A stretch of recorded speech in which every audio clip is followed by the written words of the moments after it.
we went to go grab something to eat and got broken into, and literally all of our camera equipment got stolen. Every single piece of camera equipment we brought, stolen. Over $20,000 in equipment stolen from us.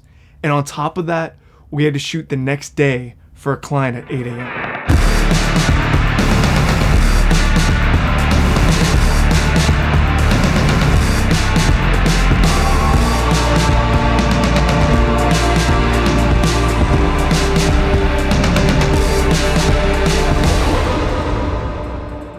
San Francisco over the last few years, specifically during the pandemic, has gotten completely out of control. Watch as a group of masked robbers break through the barricaded door and stream inside, wildly snatching. Smash and grab involving a black Mercedes near Pier 39 in late October.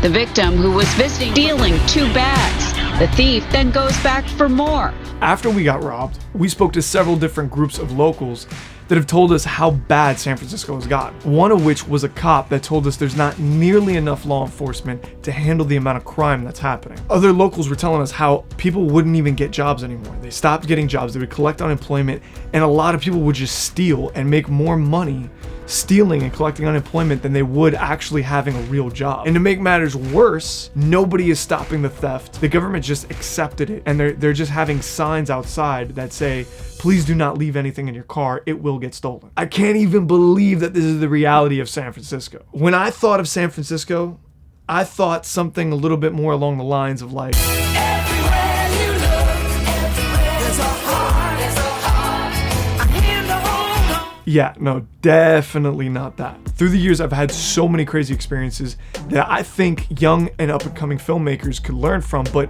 what really drove me to creating this channel was getting every single piece of film gear we owned stolen from us in San Francisco. We lost everything!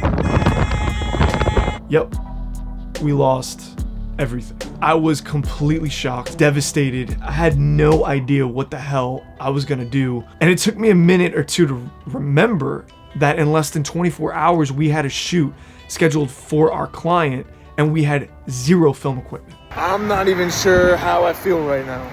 I want to beat the shit out of somebody, and at the same time, I want to laugh because ironically, we came here to do a job and now we can't do that job. Now, we didn't have any insurance on our gear, but if you do, the first thing that you need to do is file a police report because your insurance company is going to want a copy of that. They're going to want to check and see if legitimately you lost your equipment, and that is definitely the first thing that you should do if you get your stuff stolen. And side note, if you do have renter's insurance or homeowner's insurance, you can claim your stolen property, aka your film gear, under that policy. I looked into it, and insuring your equipment with other insurance can be pricey, but doing it under your homeowner or rental's insurance is actually extremely affordable. Because we had a smashed window and because you're not legally supposed to drive with a busted windshield, we had to return the rental car ASAP. Yo, same car with the same busted back window.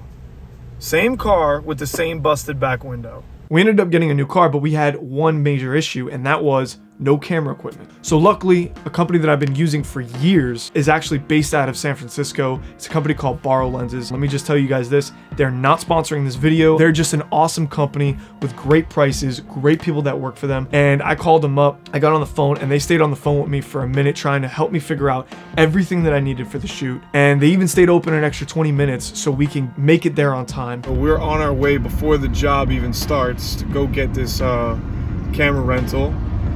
And that's it, man. You know, we're gonna get this camera rental, we're gonna finish the job, do the job well, do what we came here to do, and keep pushing forward. And that's it, that's all we can do. Johnny, how you feeling? Feeling upset that we have to sit in 2 hours of traffic for a camera rental when we had cameras. But I'm thankful.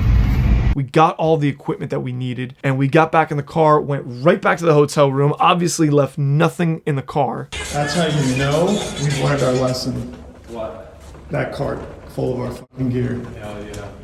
I'll never do that again, bro. I'm never gonna leave any of my camera gear in the car again. I'm scared. Scared. So after we got the rental equipment, we got back to our hotel and we started to build the cameras, and I started thinking about it and I was like, man, you know what? Even though it was a huge loss and let me just say this, definitely was a huge loss. I mean, we lost lenses, cameras, everything. The real value over the course of my career wasn't the camera equipment that I got or the paychecks that I got. It was the knowledge that I've gained, the experience that I've gained being in bad situations and figuring it out. Your filmmaking ability, your storytelling ability has nothing to do with the equipment that you have. The biggest takeaway that I had was I want to share this knowledge so somebody doesn't feel hopeless in this situation, so they don't feel like they're completely screwed and there's no way out. Even though you have a roadblock, there's always a way around it. Now, we were working with literally just the bare bones, like the bare minimum of equipment that we needed to get the job done, but we still delivered on the creative vision that we pitched to the client, and the client ended up being extremely happy. Hearing that news from the doctor that morning paralyzed me. My whole world was going to fall apart.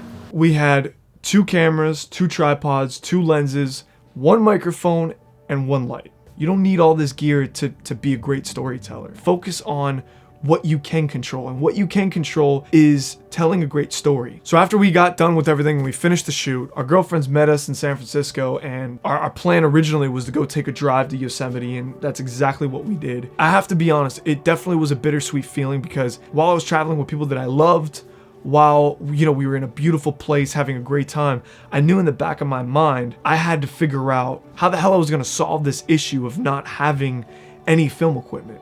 I thought to myself, you know what, put all of those thoughts away, get them out of your head, and just try to focus on having a great time with great people and doing something that I would remember for the rest of my life.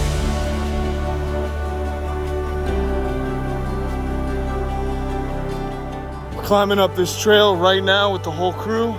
Say what's up, y'all. We made it to the top of the mountain.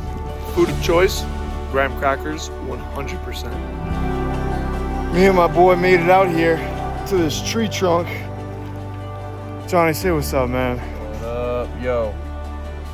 But if you look behind me, well, that's just goddamn beautiful.